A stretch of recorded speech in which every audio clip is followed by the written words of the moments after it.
Welcome, YouTube, and hello.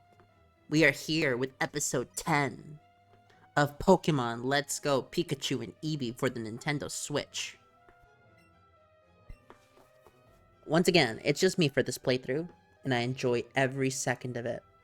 In this episode, we take on, quite possibly, one of my favorite dungeons in a JRPG, the Silph Corporation. In this location, we run amok and interfere with Team Rocket's plan to obtain the Master Ball.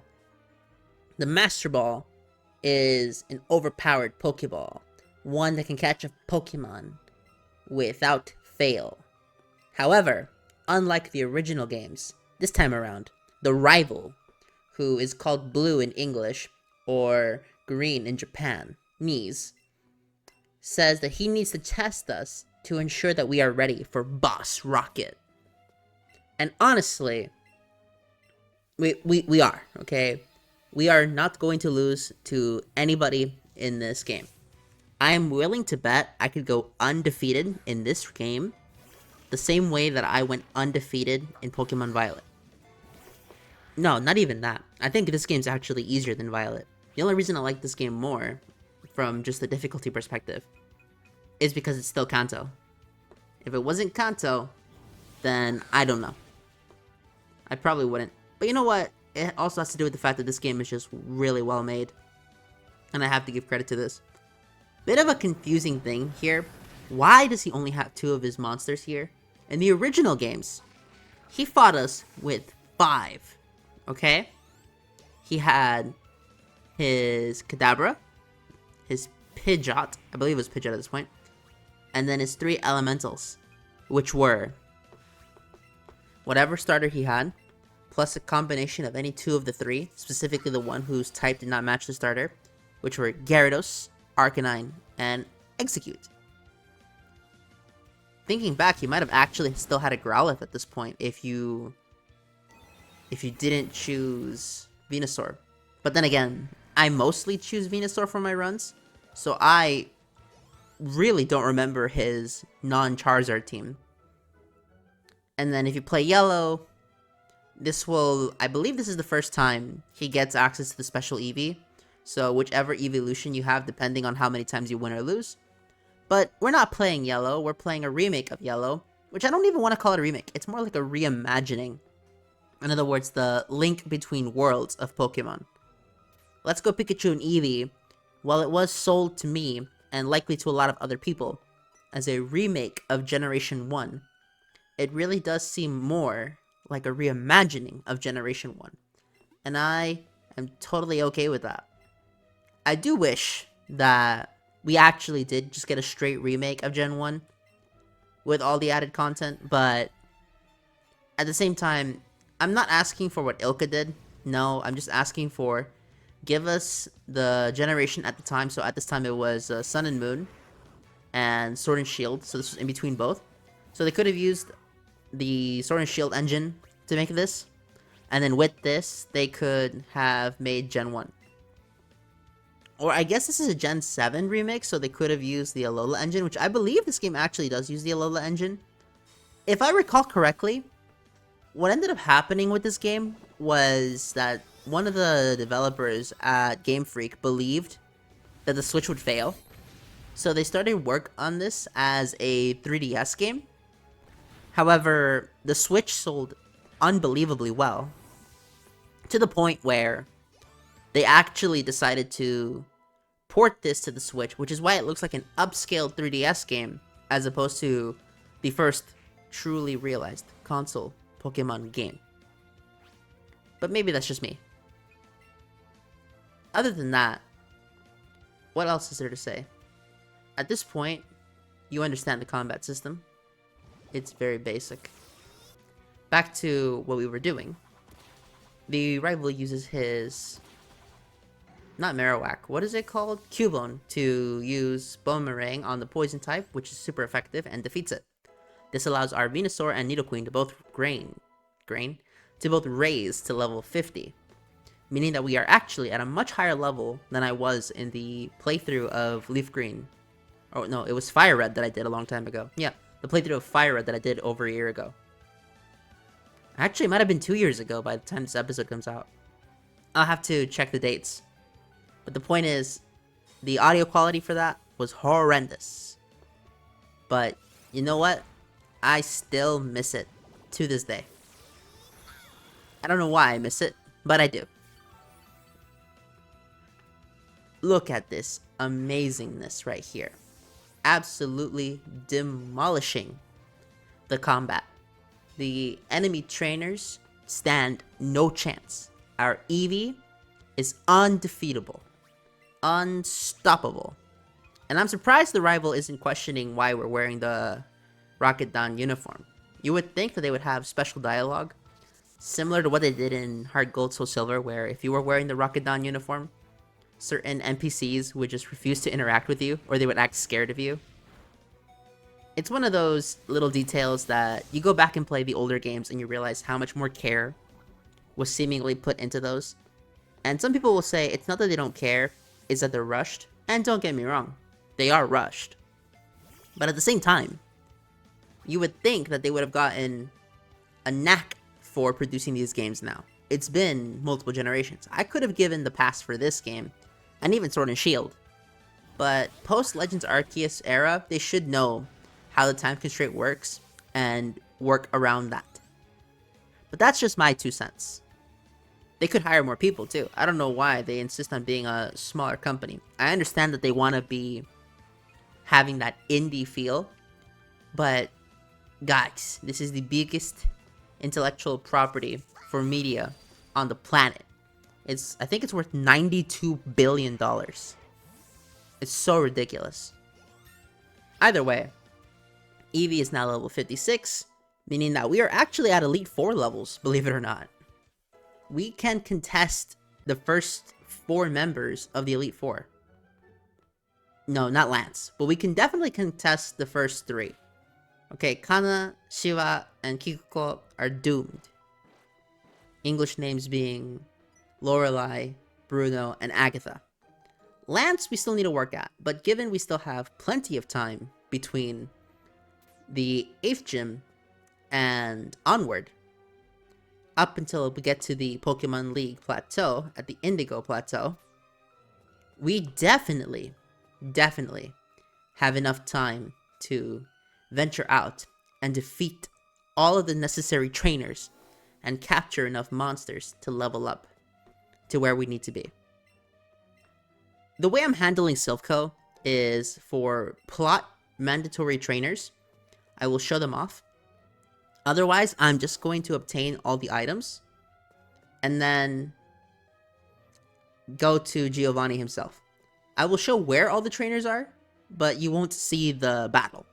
I figured you don't need to see me confusion the millionth Zubat for the umpteenth time. It's just a bit repetitive at this point. Even I have to agree that, don't get me wrong, playing through it, I love this, okay? It really feels like we're storming Team Rocket and we're taking them down bit by bit. But visually, it's not it, okay? This is the struggle with a lot of turn-based RPGs. Especially when you record them, and this is why I want to do more turn-based series, but I want to do turn-based series in post-commentary, as opposed to live commentary. Specifically because post-commentary for turn-based games is significantly easier. There's something about a real-time game where I'm cool with live commentary, with the exception of the final episode of Pal World, because at that point the difficulty spike got so ridiculous that commentating over it was turning out to be really difficult.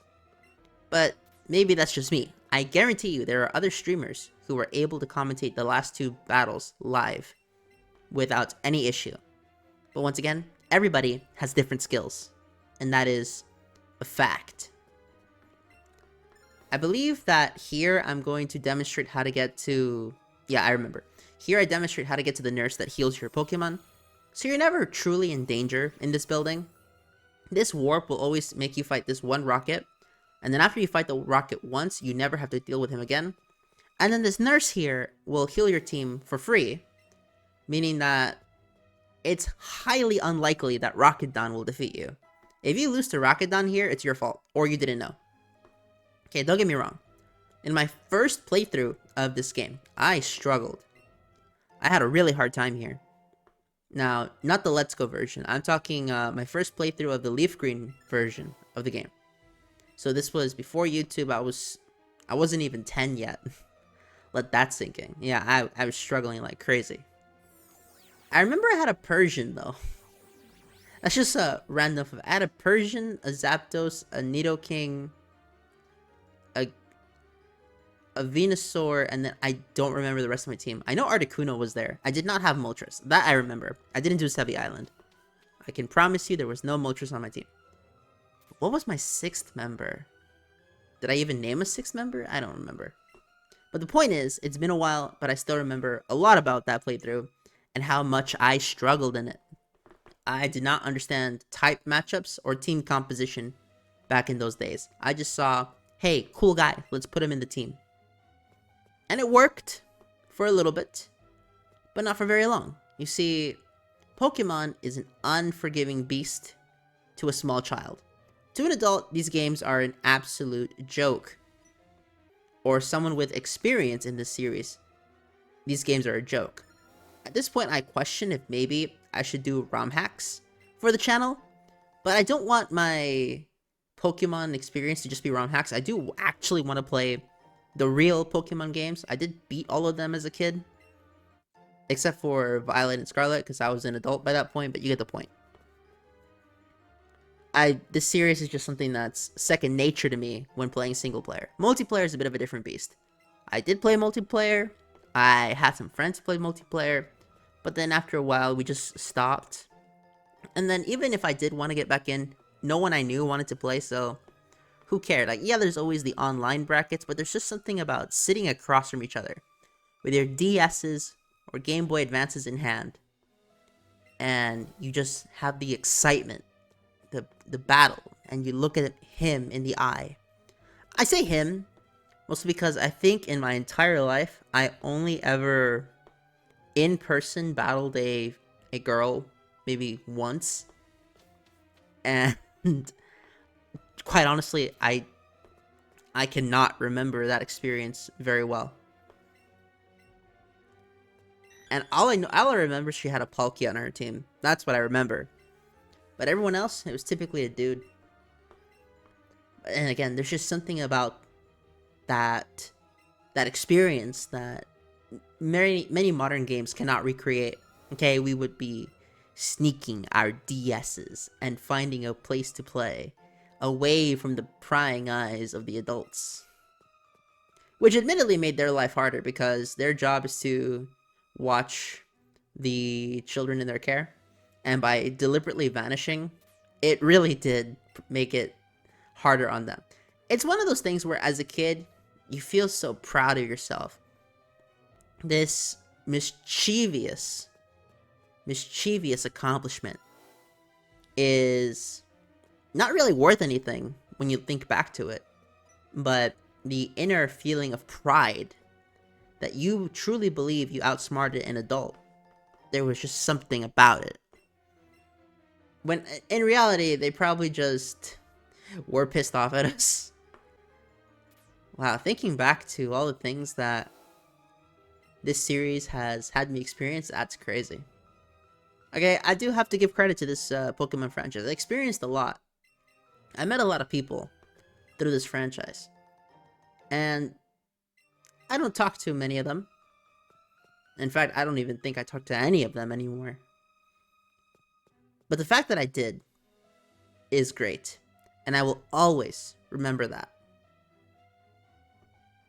But moving on, you'll notice that I'm not really talking about the plot of this game.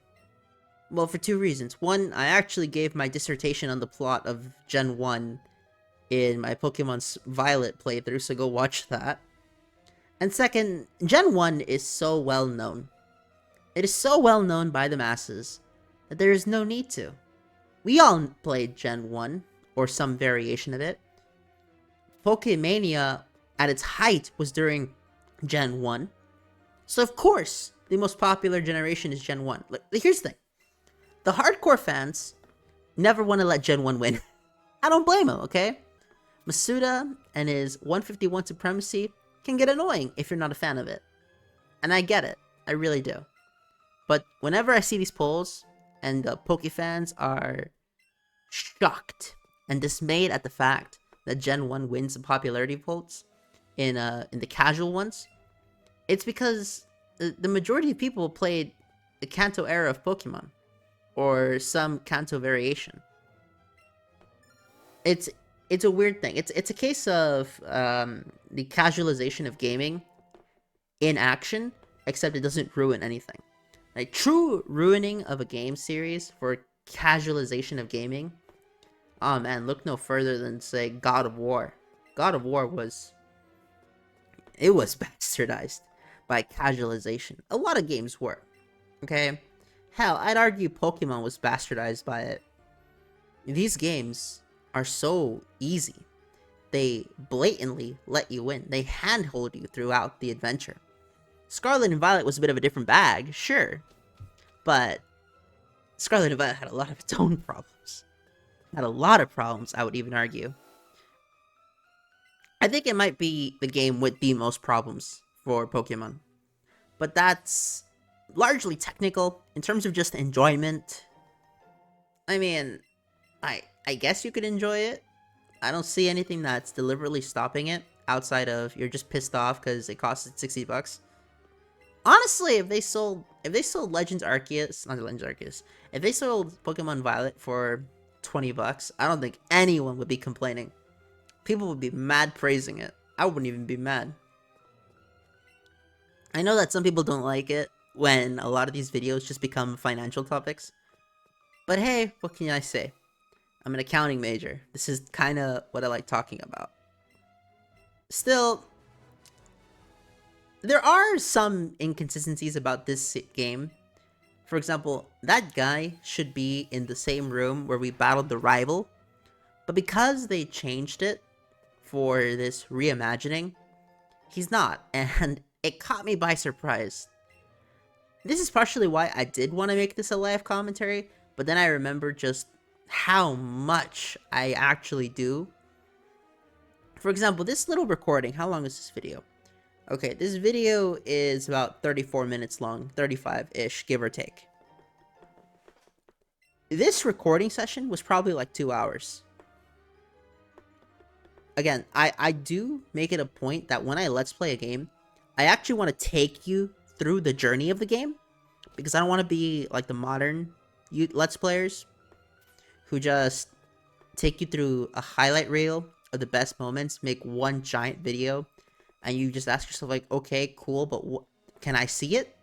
Yeah, a lot of these modern YouTube videos have this issue of tell, don't show. Now, I get it. Most people don't really care about that, especially young children, which is YouTube's largest demographic, despite the fact that they claim no one under 13 is on this site. Yeah, right. Absolutely, yeah, right. There's a reason I say multiple times that I do not create children's content. And the content that I create primarily is targeted towards adults. And it's mostly because of the commentary style. If I was to do this commentary, it wouldn't work for a younger audience. And that is intentional. Do not make any other assumption. I'm not gonna lie, the Silph Corporation building is actually a lot larger than I remember it. I don't remember the dungeon taking this long. Maybe Gen 1, I don't know. Maybe it's because of scaling, but I just don't remember it taking this long to go through floors. And Gen 1 didn't even have a run button. It's weird. I will say that if they gave this game free cam, oh, that would have been fire. That would have been excellent. But they didn't. And do I blame them? No. That's just the way the game was made. And that's okay. Completely, that's okay. We found the Great Balls, and then we gotta open more doors. Like I said, the Silph Co is one of my favorite places to play in. Not so much to watch. I mean, even other YouTube content creators from back in the day, I brought her up in a lot of playthroughs, so I'll bring her up again. Like Cuddle of Death, for example. She, oh, you know who else? Silver Sleep. He also hates this place. Don't get me wrong, I understand why. Every time that I make a point that I like or dislike something, but even if I know that I am the minority opinion, I will take some time to look into why people don't like it or do like something that I may or may not like, just to expand my horizons, broaden my ability to put myself in the shoes of others. A skill that seems to have been lost in this newer generation. And before anyone's saying, oh, empaths, yeah, dude, that's some pseudoscience nonsense. No one cares. Okay, nobody who's actually worth listening to gives a shit about that. That's just how I see it. Besides that, it really does shock me how much of this area we, the player, were made to go through. It really does. Because there's just so much to do.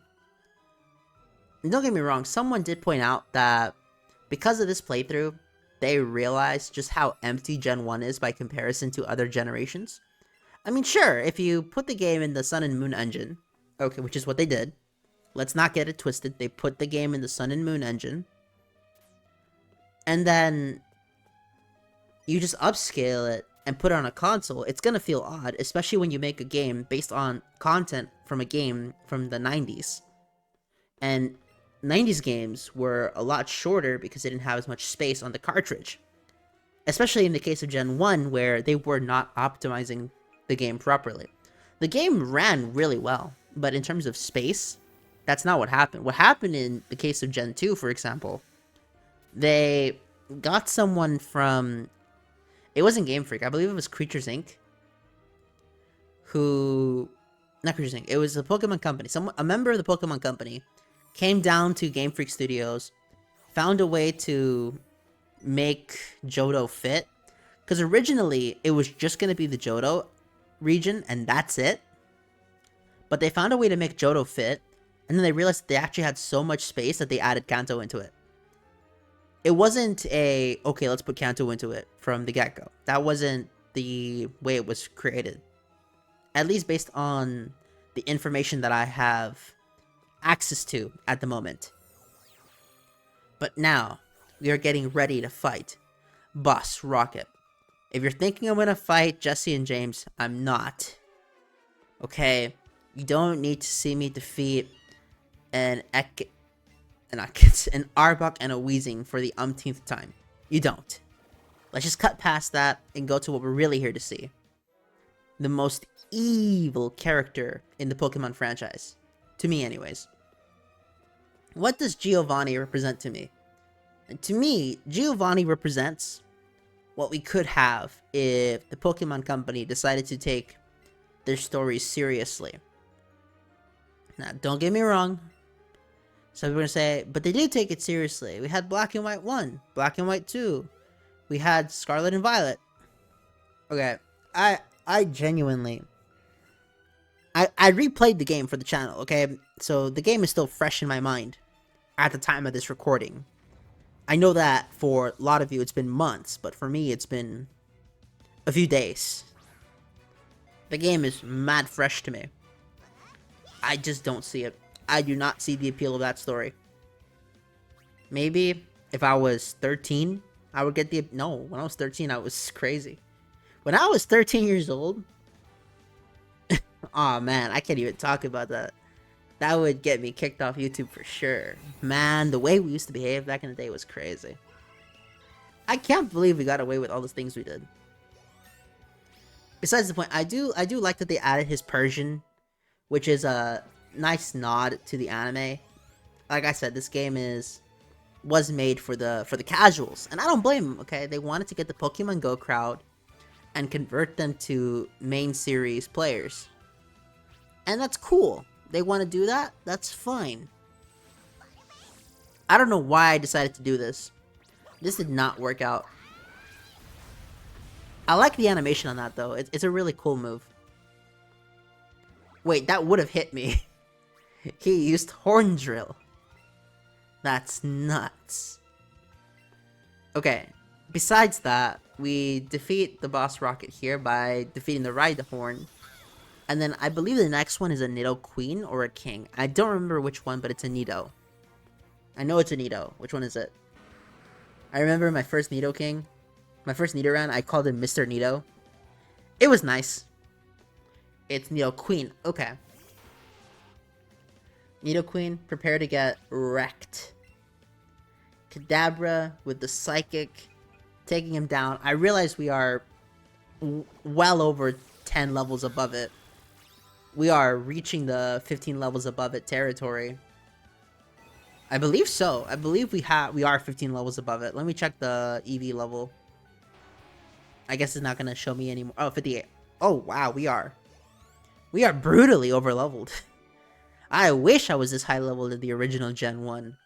But the problem is grinding in Gen 1, the original, is much slower.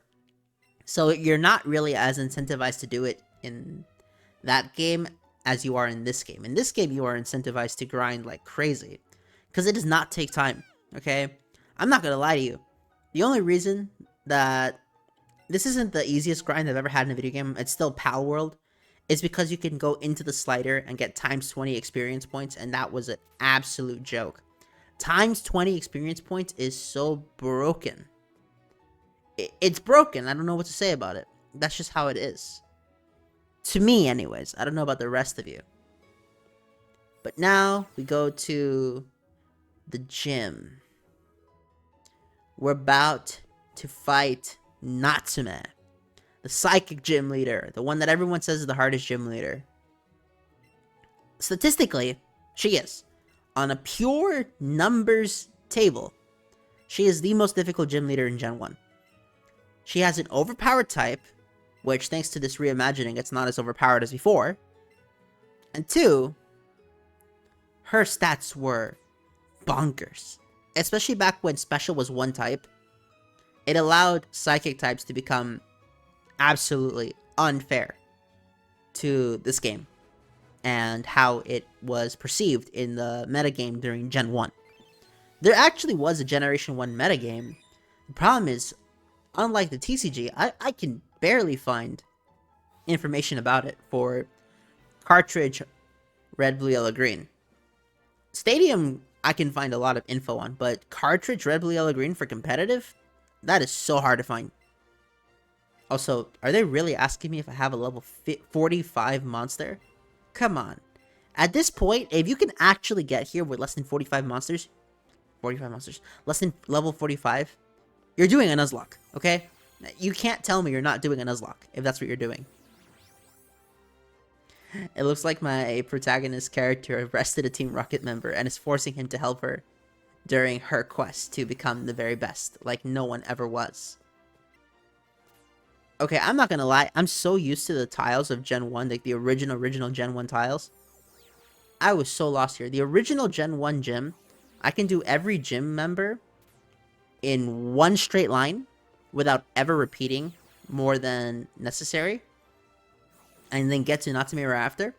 Or I can also get to Natsume right away before fighting anyone else, because I just have the original Gen 1 tiles memorized like crazy. Okay, I don't know. Maybe it's just I played Gen 1 so much, but I have that memorized. These ones? Nope. I was so lost during my playthrough. Those eyes are really creepy, mind you. You never really notice those kinds of things when you're recording and playing the game. But when you edit this stuff, when you commentate over this, it really begins to show. What am I doing? This is definitely not the direction. Did I battle her already? Okay, partially this is my fault, given that I do edit out a lot of battles, which makes it difficult for me to figure out if I already fought someone or not while doing the recording. Especially because a lot of this footage is actually old footage to me.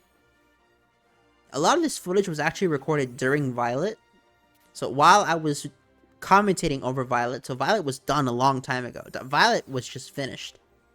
But while I was commentating over Violet, I was recording this footage. And I gotta say, I don't know. I just had more fun playing this than I did Violet. It's the weirdest thing.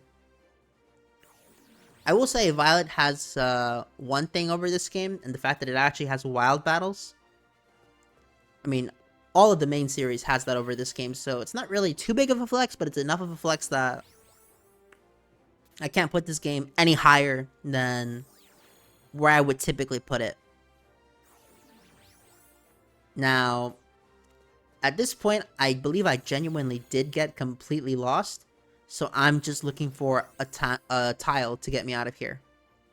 This isn't like an earlier playthrough where I would have just looked up the map. I actually did want to show the process of finding the thing, because this is how it goes. It really does go like this. You will be doing all of these turns, these twists and turns to find Natsume. But once you find her, you better believe we are after her ass, okay? We gotta defeat her. We're gonna beat her ass. Because that's what we do. To get the gym, you gotta battle the Pokemon. And you win in the Pokemon battle by defeating the Pokemon. Okay, maybe it's because I 100%ed Pal World. But there's just something about knowing in Pal World that we can capture humans that makes me think to myself, why can't we capture this character, man? I don't know if this is true or not, but I heard that in Japan, advertisers are actually forbidding Nintendo advertisers are forbidding people from even mentioning the name Pal World or discussing it publicly in a positive manner.